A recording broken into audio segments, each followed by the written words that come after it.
Assalamualaikum warahmatullahi wabarakatuh. Izin memperkenalkan diri, nama saya Amanda Ramadhani dengan NPM 217550038. Di sini saya akan menjelaskan materi akuntansi sektor publik dengan materi akuntansi pemerintahan dan siklus akuntansi keuangan daerah dengan dosen pengampu Pak Rusmianto. Materi yang pertama saya akan menjelaskan terkait dengan akuntansi pemerintahan. Akuntansi pemerintahan adalah sebuah kegiatan jasa dalam rangka menyediakan informasi kuantitatif, terutama bersifat keuangan, dari entitas pemerintah guna pengambilan keputusan ekonomi yang nalar dari pihak-pihak berkepentingan atas berbagai alternatif tindakan. Halim 2007. Sistem akuntansi pemerintah merupakan serangkaian prosedur mulai dari pengumpulan data, pencatatan, pengiktisaran, dan pelaporan posisi keuangan serta operasi keuangan pemerintah daerah. Selanjutnya ada standar akuntansi pemerintah, yaitu PP nomor 71 tahun 2010 tentang standar akuntansi pemerintah. SAP sendiri artinya ada prinsip-prinsip akuntansi yang diterapkan dalam menyusun dan menyajikan laporan keuangan pemerintah. Standar akuntansi pemerintah dikembangkan oleh Komite Standar Akuntansi Pemerintah. Selanjutnya ada kerangka konseptual akuntansi pemerintah adalah konsep dasar penyusunan dan pengembangan SAP.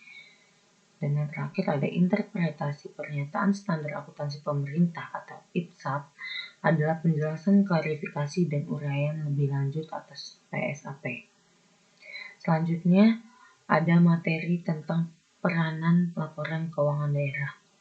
Yang pertama ada menyediakan informasi yang relevan mengenai posisi keuangan dan seluruh transaksi yang dilakukan oleh pemerintah daerah selama satu periode laporan.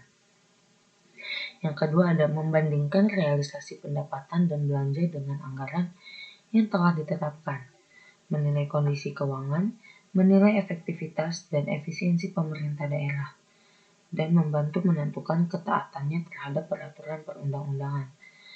Selain ada dua peran yang tadi saya sebutkan, ada juga peran yang lain yaitu akuntabilitas, manajemen, transparan, dan keseimbangan generasi. Selanjutnya ada tujuan laporan keuangan sebagai sumber informasi.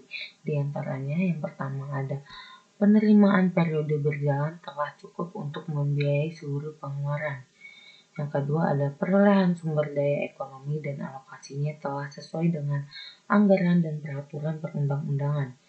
Yang ketiga ada sumber daya ekonomi yang telah digunakan dan hasil yang telah tepat.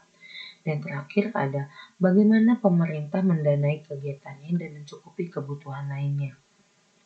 Selanjutnya ada pengguna laporan keuangan. Yang pertama ada masyarakat, yang kedua ada wakil rakyat, lembaga pengawas atau BPKP, dan juga ada lembaga pemeriksa. Yang ketiga ada pihak yang memberi atau berperan dalam proses donasi, investasi, dan pinjaman. Dan yang terakhir ada pemerintah. Selanjutnya ada prinsip akuntansi dan pelaporan keuangan.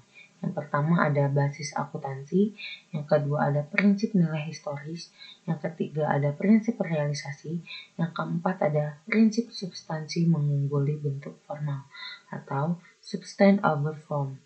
Yang kelima ada prinsip periodisitas, yang keenam ada prinsip konsistensi, yang ketujuh ada prinsip pengungkapan lengkap, dan yang kedelapan ada prinsip penyajian wajar. Selanjutnya ada jenis dan bentuk laporan keuangan. Yang pertama ada laporan realisasi anggaran atau LRA. Yang kedua ada laporan perubahan saldo anggaran lebih atau LPSAL. Yang ketiga ada laporan operasional yang disingkat LO. Yang keempat ada laporan perubahan ekuitas atau LPE. Yang kelima ada neraca. Yang keenam ada laporan arus kas atau LAK.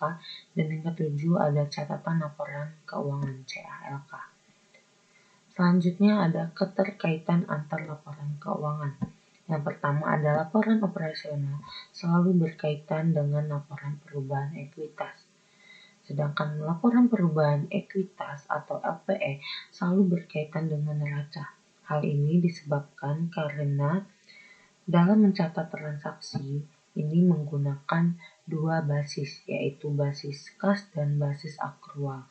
Selanjutnya ada LRA yang berkaitan dengan laporan perubahan saldo anggaran lebih. LRA sendiri yaitu adalah laporan realisasi anggaran. Cukup sekian yang bisa saya sampaikan. Jika ada salah kata, saya mohon maaf. Saya akhiri. Wassalamualaikum warahmatullahi wabarakatuh.